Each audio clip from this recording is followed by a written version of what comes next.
ಚಿದಂಬರ ನಮಸ್ತೆಸ್ತು ಚಿಂತಿತಾರ್ಥಪ್ರದಾಯಿನೇ ಔದುಂಬರ ಸದಾವಾಸ ಚಿದಂಬರ ನಮೋಸ್ತುತೆ. ಎಲ್ಲ ಆತ್ಮಜ್ಯೋತಿಗಳಿಗೆ ಶಿರಸಾಷ್ಟಾಂಗ ಪ್ರಣಾಮ ಮಾಡುತ್ತಾ ನನ್ನ ಸದ್ಗುರುಗಳಾದ ಶ್ರೀ ಚಂದ್ರಕುಮಾರ್ ಅವರ ದಿವ್ಯ ಚರಣಾರವಿಂದಕ್ಕೆ ಸಾಷ್ಟಾಂಗ ಪ್ರಣಾಮ ಮಾಡುತ್ತಾ ದೀಪಾರಾಮದಾಸಿ ಮುಂದಿನ ಅಧ್ಯಾತ್ಮ ರಾಮಾಯಣವನ್ನು ಮುಂದಿನ ಅಭಂಗಗಳನ್ನು ನೋಡೋಣ. ನಾವು 4 ಅಭಂಗಗಳನ್ನು ನೋಡಿದ್ವಿ. ಆಧ್ಯಾತ್ಮ ರಾಮಾಯಣ ಮತ್ತು ಪುನಃ ಪಿಂಡಾಂಡಕ್ಕೆ ಸಂಬಂಧಪಟ್ಟಿದ್ದ ರಾಮಾಯಣ. ಯಾವ ರಾಮಾಯಣವನ್ನು ಕಥಾಭಾಗದಲ್ಲಿ ನಾವು ನೋಡಿದ್ವೋ, ಈಗ ತತ್ವ ಭಾಗದಿಂದ ನಮ್ಮ ದೇಹಕ್ಕೆ ಸಂಬಂಧಪಟ್ಟಿದ್ದ ದೇಹದಲ್ಲೇ ಇವೆಲ್ಲ ಎಲ್ಲಿದ್ದಾರಪ್ಪ, ರಾಮ, ಸೀತಾ, ಕೈಕೇಯಿ ಯಾರು, ಶಾಂತಿ ಯಾರು, ಲಕ್ಷ್ಮಣ ಯಾರು ಅನ್ನೋದನ್ನು ತಿಳ್ಕೊಳ್ಳೋ ಒಂದು ಸುಸಾಧ್ಯ ಪ್ರಯತ್ನವನ್ನು ರಾಜಾರಾಮ್ ಮಹಾರಾಜರು ಈ ಗ್ರಂಥದ ಮುಖಾಂತರ ನಮಗೆ ಕೊಟ್ಟಿದ್ದಾರೆ. ಅದನ್ನು ನಾವೆಲ್ಲರೂ ಸೇರಿ ಅನುಭವಿಸೋಣ, ಎಕ್ಸ್ಪೀರಿಯನ್ಸ್ ಮಾಡೋಣ. ಅದನ್ನು ಒಳಗೆ ಆಂತರಿಕವಾಗಿ ಆನಂದವನ್ನು, ರಾಮ ನನ್ನೊಳಗಿದ್ದಾನೆ, ಸೀತಾ ನನ್ನೊಳಗಿದ್ದಾಳೆ, ಲಕ್ಷ್ಮಣ ನನ್ನೊಳಗಿದ್ದಾನೆ, ರಾವಣನೂ ನನ್ನೊಳಗಿದ್ದಾನೆ, ಅವನ್ನ ತ್ಯಾಜ್ಯ ಮಾಡಬೇಕು ಅನ್ನೋದನ್ನು ನಾವು ಅಭಂಗದ ಮುಖಾಂತರ ತಿಳ್ಕೊಳ್ಳೋಣ. ಏನು ಹೇಳ್ತಾರಪ್ಪ ರಾಜಾರಾಮ್ ಮಹಾರಾಜರು? सांडी अविद्यानगरी शांती सीता बरोबरी लक्ष लक्ष्मण बंधू मागे पुढे तो सावधू राम होऊनी तापसी हिंडे अरण्य 84 दास म्हणे चिदंबर रावण अहंकार तो थोर. ಜಾನಕಿ, ವೈದೇಹಿ, ಸೀತಾ ಎಲ್ಲ ಒಂದೇ. ಆ ಭಗವತಿ ತಾಯಿ ರಾವಣ ಹರಣ ಮಾಡ್ಕೊಂಡು ಹೋದ, ಲಂಕೆಯಲ್ಲಿ ಇಟ್ಟ, ತಾಪಸಿ ವೇಷ ಹಾಕ್ಕೊಂಡು ತಪಸ್ವಿ ವೇಷವನ್ನು ಧರಿಸಿ ರಾಮ ಲಕ್ಷ್ಮಣ ಇಬ್ಬರು ಅವರ ಶೋಧನೆ ಮಾಡಲಿಕ್ಕೆ ಅರಣ್ಯದಲ್ಲಿ ವನದಲ್ಲಿ ಸುತ್ತಾ ಇದ್ದಾರೆ. ವನದಲ್ಲಿ ಹೋಗುವಾಗ ತಮ್ಮ ಮನೆ ಅಯೋಧ್ಯ ನಗರಿಯನ್ನು ತ್ಯಾಗ ಮಾಡಿದ್ದಾರೆ. ಈ ಕಥಾ ನಮ್ಮೆಲ್ಲರಿಗೂ ಜ್ಞಾತ, ಅಂದರೆ ನಮ್ಮ ಅರಿವಿಗೆ ಉಂಟು. ಇಲ್ಲಿ ನಮ್ಮ ದೇಹಕ್ಕೆ ಸಂಬಂಧಪಟ್ಟಾಗ ದೇಹ ಏನಿದೆಯೋ ಇದು ಅವಿದ್ಯಾನಗರಿ. ದೇಹ ಅಯೋಧ್ಯಾನಗರಿನೂ ಕೂಡ, ದೇಹ ಅವಿದ್ಯಾನಗರಿನೂ ಕೂಡ. ನಗರ ಅಂದರೆ ಪುರ. ಈ ಪುರಕ್ಕೆ 9 ದ್ವಾರಗಳಿರುತ್ತದೆ. ಗೂದ ಇದು 9 ಏನು ಕರ್ಮೇಂದ್ರಿಯ ಜ್ಞಾನೇಂದ್ರಿಯ ಸೇರಿ ಎಲ್ಲ ಇದ್ದಾವೋ ಆ 9 ದ್ವಾರಗಳಲ್ಲಿ ಆ ಪುರುಷ ಯಾರಿದ್ದಾರೋ, ಈ ದೇಹದಲ್ಲಿರುವ ಪುರುಷ ಇದರಲ್ಲೇ ಮಲ್ಕೊಳ್ಳುತ್ತಾನೆ. ಅಂದರೆ ಆ ಜೀವಾತ್ಮ ಇದರಲ್ಲಿ ವಾಸ ಮಾಡುತ್ತಾನೆ. ಆದರೆ ದೇಹಕ್ಕೆ ಉಪಾಧಿಯನ್ನು ಹೊಂದಿ ನಾನೇ ಈ ದೇಹ ಅಂತ ತಿಳ್ಕೊತಾನೆ. ಈ ದೇಹದಲ್ಲಿ ಅವನಿದ್ದಾನೆ, ವಾಸ ಮಾಡುತ್ತಾನೆ. ಆದರೆ ಈ ದೇಹಕ್ಕೂ ಅವನಿಗೂ ಯಾವ ಸಂಬಂಧವೂ ಇಲ್ಲ. ಆದರೆ ಎದ್ದು ಕೂಡಲೇ ಈ ದೇಹಕ್ಕೆ ಅಂಟುಕೊಂಡು ನಾನು ಈ ದೇಹ ಅಂದ ಕೂಡಲೇ ಏನಾಗೋಗುತ್ತೆ, ಈ ದೇಹ ಅನ್ನುವುದೇ ನಾನು ಈ ದೇಹ ಅನ್ನುವುದು ವಿಪರೀತ ಜ್ಞಾನ. ಇದು ಶುದ್ಧವಾದ ಜ್ಞಾನ ಅಲ್ಲ. ಶುದ್ಧವಾದ ಚೈತನ್ಯ ಅದರದ ಜ್ಞಾನ ಏನಿದೋ ಆ ಶುದ್ಧವಾದ ಜ್ಞಾನ ಅದು ಅಲ್ಲ. ಇದು ವಿಪರೀತ ಜ್ಞಾನ. ಇದು ಅಪೋಸಿಟ್. ಏನು? ನಾನೇ ಸರ್ವಸ್ವ ಅನ್ನೋದು. ದೇಹಕ್ಕೆ ಅಂಟುಕೊಂಡು ಅದರ ಹೋಗುವ ಘಟನೆಗೆ ಭಾಗಿಯಾಗಿ ನಾನೇ ಕರ್ತ ನಾನೇ ಭೋಕ್ತ ಆದಾಗ ಆ ಜೀವಾತ್ಮ ಇಂಡಿವಿಜುವಲ್ ಐಡೆಂಟಿಟಿ ಹೊಂದುತ್ತದೆ. ಇದಕ್ಕೆ ನಾವೇನಂತೀವಿ? ಅವಿದ್ಯಾ. ಇದೇ ದೇಹದಲ್ಲಿ ಶಾಂತಿ ರೂಪಿ ಸೀತಾ ಕೂಡ ಇದ್ದಾಳೆ. ಸೀತಾ ಯಾರಪ್ಪ? ಶಾಂತಿ, ನಮ್ಮಲ್ಲಿರುವ ಸಮಾಧಾನ ಸೀತಾ. ಆದರೆ ಇದು ನಮಗೆ ಮರ್ತು ಹೋಗ್ಬಿಟ್ಟಿದೆ. ಯಾಕೆ ಅಂದರೆ ನಾವು ಯಾರಿಂದ ಹೋಗ್ತಾ ಇದ್ದೀವಿ? ವಸ್ತು ವಿಷಯದ ಹಿಂದೆ ಹೋದಾಗ ಪ್ರಾಪ್ತ ಆಗುವ ಸಮಾಧಾನ ಏನಿದೆಯೋ ಅದು ಕ್ಷಣಿಕ ಸಮಾಧಾನ. ಸೀತಾ ಬರ್ತಾಳೆ ಮತ್ತು ಹೋಗ್ಬಿಡ್ತಾಳೆ. ಯಾಕೆಂದರೆ ಅದು ಪರ್ಮನೆಂಟ್ ಸಮಾಧಾನ ಅಲ್ಲ. ಶಾಂತಿ ರೂಪ ಸಮಾಧಾನ ನಮ್ಮ ಅಂತರಂಗದಲ್ಲಿದೆ. ಆ ಅಂತರಂಗದಲ್ಲಿ ಸೀತಾ ಶೋಧನೆ ಮಾಡಬೇಕು. ಲಕ್ಷ್ಮಣ ರಾಮ ಇಬ್ಬರು ಹೋಗ್ತಾರೆ. ಲಕ್ಷ್ಮಣ ಹೆಂಗಿದ್ದಾನಪ್ಪ? ಒಬ್ಬ ಸಾವಧ ಬಂಧು ಅಂತ ಹೇಳ್ತಾರೆ. ಲಕ್ಷ್ಯ ಅಂದರೆ ಮನಸ್ಸು ಇರೋದು ಒಂದೇ. ಯಾವಾಗದು ಅಸ್ಥಿರ, ಅವಿವೇಕ, ಚಂಚಲ ಇದ್ದಾಗ ಕೈಕೇಯಿ ಆಯಿತು ಆ ಮನಸ್ಸು.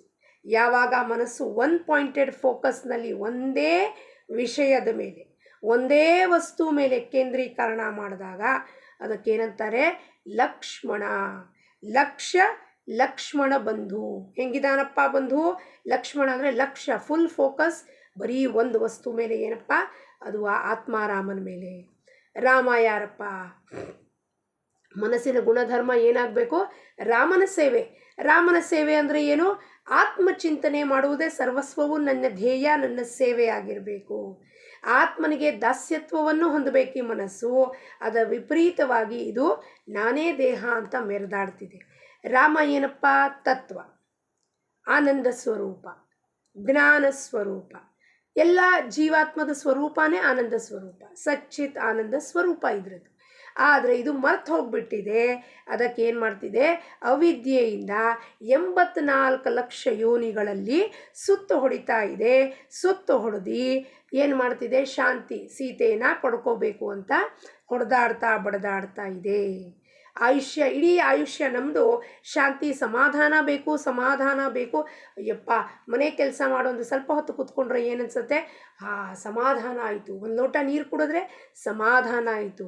ಬಿಸಿಲಲ್ಲಿ ಬಂದು ನಾವು ಎಷ್ಟೇ ತಣ್ಣನೆ ಜ್ಯೂಸ್ ಕುಡಿದ್ರೂ ಕೂಡ, ಜ್ಯೂಸ್ ಕುಡಿದು ಮನೆಗೆ ಬಂದರೂ ಕೂಡ ಒಂದು ಗ್ಲಾಸ್ ನೀರು ಕುಡಿದ್ರೆ ಸಮಾಧಾನ ಆಯಿತು.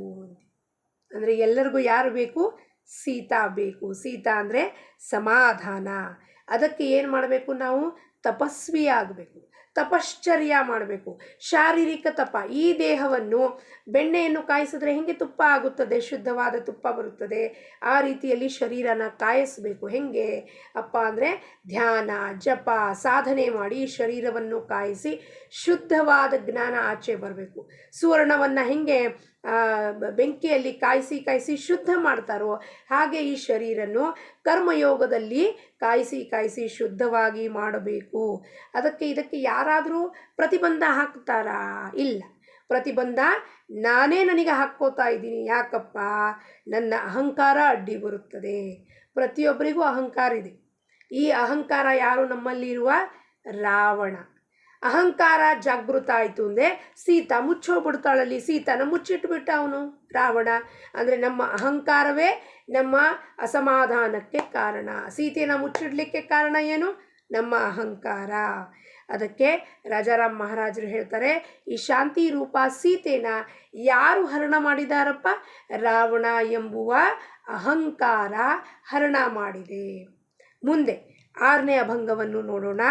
मायायाची राक्षसाची आशा सुवर्ण मृगाची, माया अविद्येच्यासाठी राव मृगजळा पाठी, अहंकार पडी भुली शांती सीता ते हरली, म्हणे चिदंबरदास आत्मा ಶ್ರೀರಾಮ ಉದಾಸ. ಜೀವಕ್ಕೀಗ ತಾನು ಸ್ವತಂತ್ರವಾಗಿತ್ತಿತ್ತು. ಆದರೆ ಅವಿದ್ಯೆ ಉಪಾಧಿ ಹಚ್ಕೊಂಡು ತನ್ನನ್ನು ತಾನು ಈ ದೇಹಕ್ಕೆ, ಮನಸ್ಸಿಗೆ, ಬುದ್ಧಿಗೆ ಅಂಟ್ಕೊಂಡು ಏನು ಮಾಡ್ತು? ಬಾಹ್ಯ ದೃಶ್ಯಾಕಾರ ಜಗತ್ತು ಪದಾರ್ಥಗಳನ್ನು ನೋಡಿದಾಗ ನಾನಾ ವಿಧವಾದ ಕಾಮನೆಯನ್ನು ಮಾಡ್ತಾ ಹೋಯಿತು. ಇಚ್ಛೆ ನಿರ್ಮಾಣ ಆಯಿತು, ಜಾಗೃತ ಆಯಿತು. ವಾಸನೆಗಳು ಅದು ಇವತ್ತಲ್ಲ ನಾಳೆ ಭವಿಷ್ಯದಲ್ಲಿ ಪೂರ್ತಿಯಾಗಬೇಕು. ಪೂರ್ತಿಯಾಗಲಿಲ್ಲ ಅಂದರೆ ಆ ವಾಸನೆಯನ್ನು ಇಟ್ಟುಕೊಂಡೇ ಪುನಃ ಇನ್ನೊಂದು ಶರೀರವನ್ನು ಧಾರಣೆ ಮಾಡಿ ಆ ಭೋಗ ವಾಸನೆಯನ್ನು ತೃಪ್ತಿಪಡಿಸಲಿಕ್ಕೆ ಇನ್ನೊಂದು ಶರೀರ ಧಾರಣೆ ಮಾಡೋಕ್ಕೆ ಈ ಜೀವಾತ್ಮ ಬರುತ್ತದೆ. ಈ ಆಸೆಯಿಂದ ಏನಾಗುತ್ತೆ? ಈ ಆಸೆ ಅಂದರೆ ವಿಷಯ ರೂಪಿ ಆಸೆಗೆ ಮೃಗಜಳ. ಇದು ಮಿರೇಜ್ ಅಂತೀವಿ ನಾವು. ಎದುರುಗಡೆ ನೀರಿದೆ ಅಂತ ಕಾಣಿಸ್ತಾ ಇದೆ, ಹೋಗಿ ನೋಡಿ ಮುಟ್ಟಿದ್ರೆ ಅಲ್ಲಿ ನೀರು ಇಲ್ಲ. ಅದಕ್ಕೆ ನಾವು ಮೃಗಜಲ ಅಂತೀವಿ. ಎಲ್ಲರೂ ಇವತ್ತು ಮೃಗಜಲದ ಹಿಂದೆ ಹೋಗ್ತಿದ್ದಾರೆ. ಅಂದರೆ ಏನು? ಕ್ಷಣಿಕ ಸುಖ ಮೃಗಜಲದ ಸಮಾನ. ನಾವೆಲ್ಲ ಏನು ಅನ್ಕೋತೀವಿ? ಈ ಕ್ಷಣಿಕ ಸುಖ ಒಂದು ಆಸ್ತಿ, ಅಂತಸ್ತು, ಪೊಸಿಷನು, ಸ್ಟ್ಯಾಟಸ್ಕೋ, ಅಚೀವ್ಮೆಂಟು, ಡಿಗ್ರಿ, ಇದೆಲ್ಲವೂ ಕ್ಷಣಿಕ ಸುಖ. ಇದು ಆಸೆ, ನಮ್ಮ ಆಮಿಷಗಳು. ಇವೆಲ್ಲ ಹಿಂಗಿದಾವಪ್ಪ.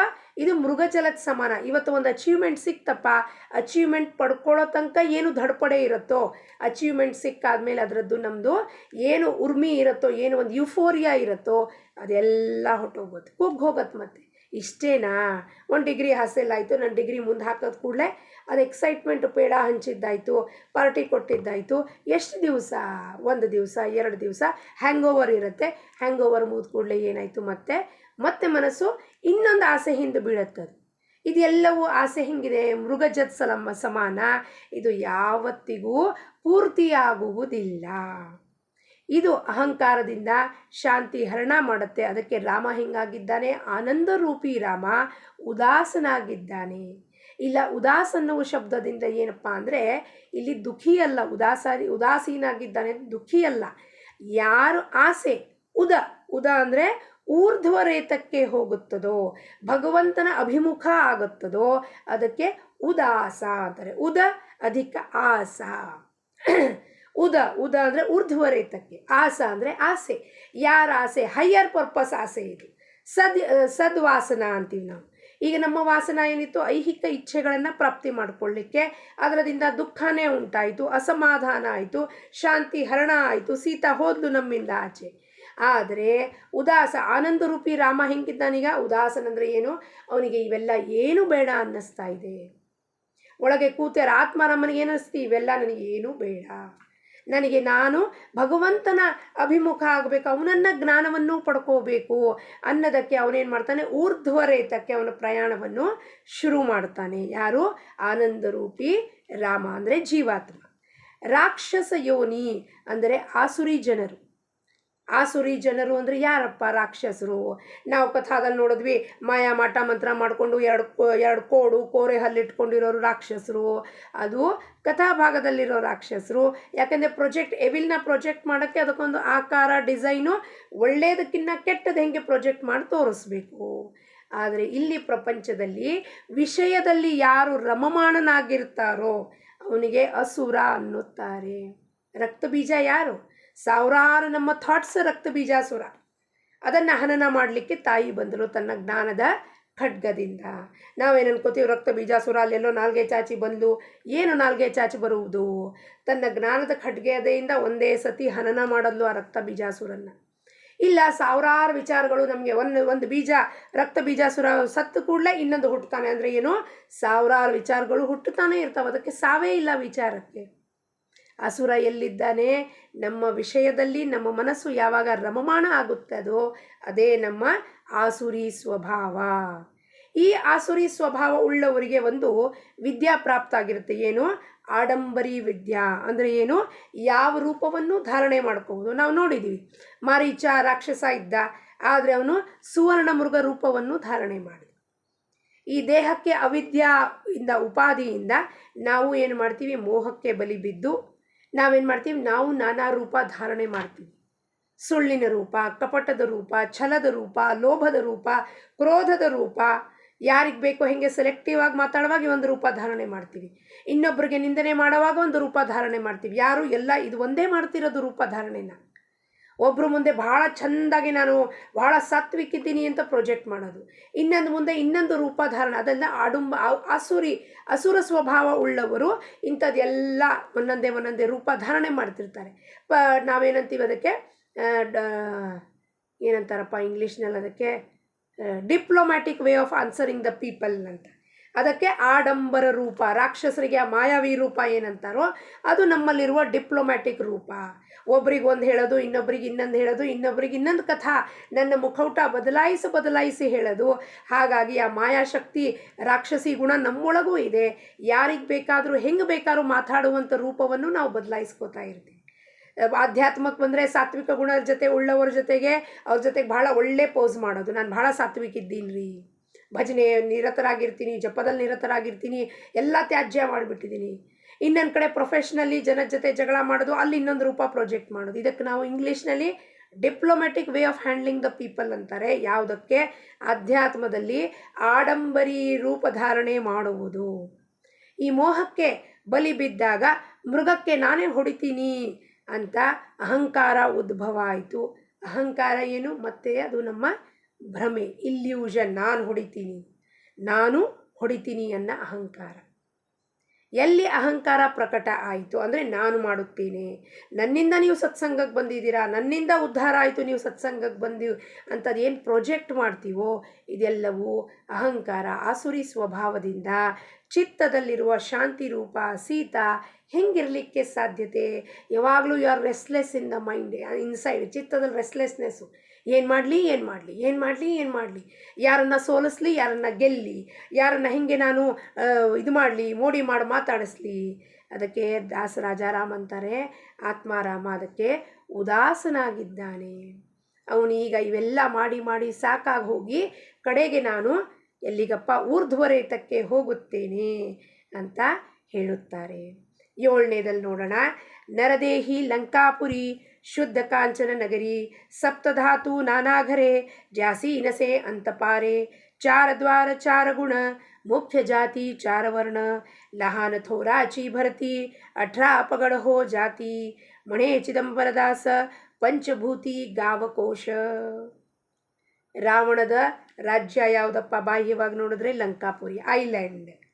ರಮ್ಯವಾದ ವೈಭವಪೂರ್ಣಯುಕ್ತ ಸುವರ್ಣ ಲಂಕಾ ಅಂತೀವಿ ನಾವು, ಸೋನೇಕಿ ಲಂಕಾ.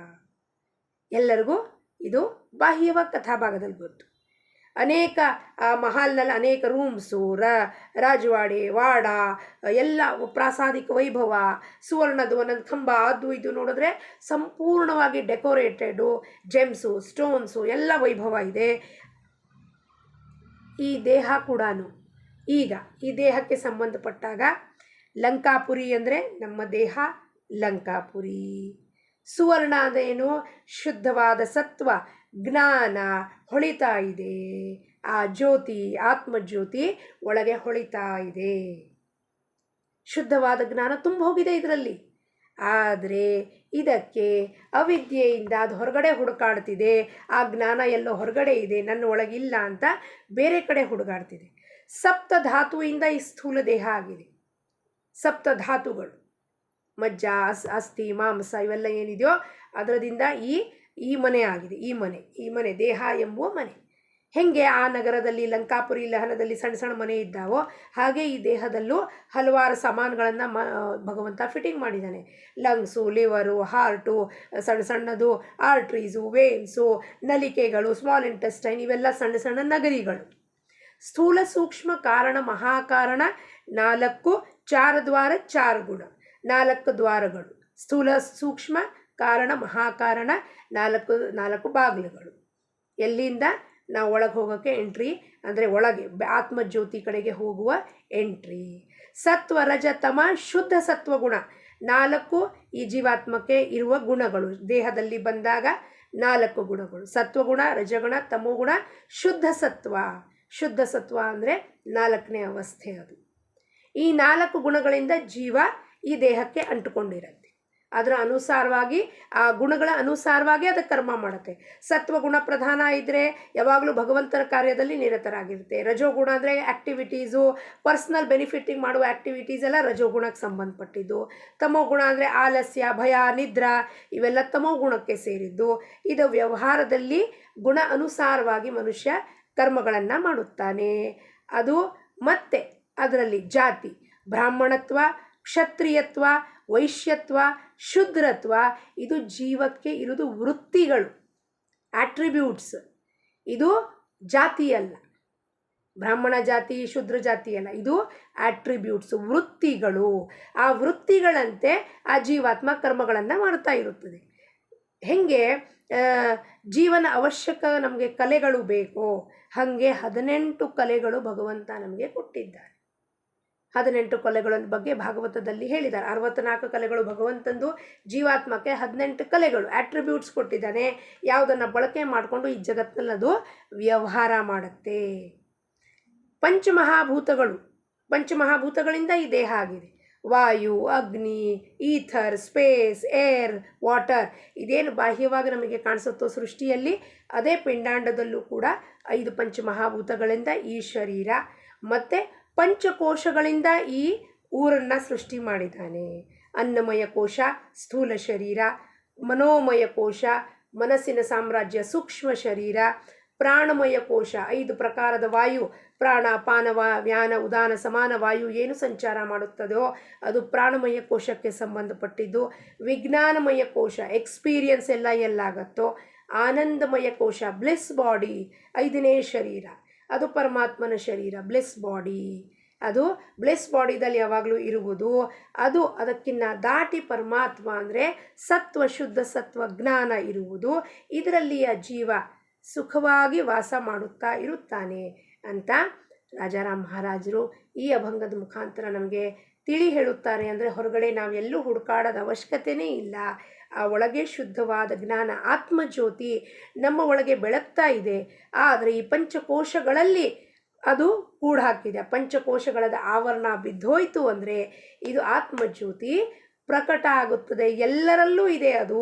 ಪ್ರಕಟ ಆಗಲಿಕ್ಕೆ ಈ ಪಂಚಕೋಶದ ಆವರಣ ಬಿದ್ದಾಗ ಮಾತ್ರ ಲೇಯರ್ಸ್ ಹೆಂಗೆ ನಾವು ಈರುಳ್ಳಿ ಸಿಪ್ಪೆಗಳನ್ನು ತೆಗಿತಾ ಹೋಗ್ತೀವೋ ಆ ಸಿಪ್ಪೆಗಳು ಹೆಂಗೆ ಹೋಗ್ತಾ ಹೋಗುತ್ತೋ ಇದು ಪ್ರಕಟ ಆಗುತ್ತಾ ಹೋಗುತ್ತೆ ಅಂತ ಹೇಳುತ್ತಾ ಲೋಕಾಹ ಸಮಸ್ತಾಹ ಸುಖಿನೋ ಭವಂತು. ಜೈ ಚಿದಂಬರ.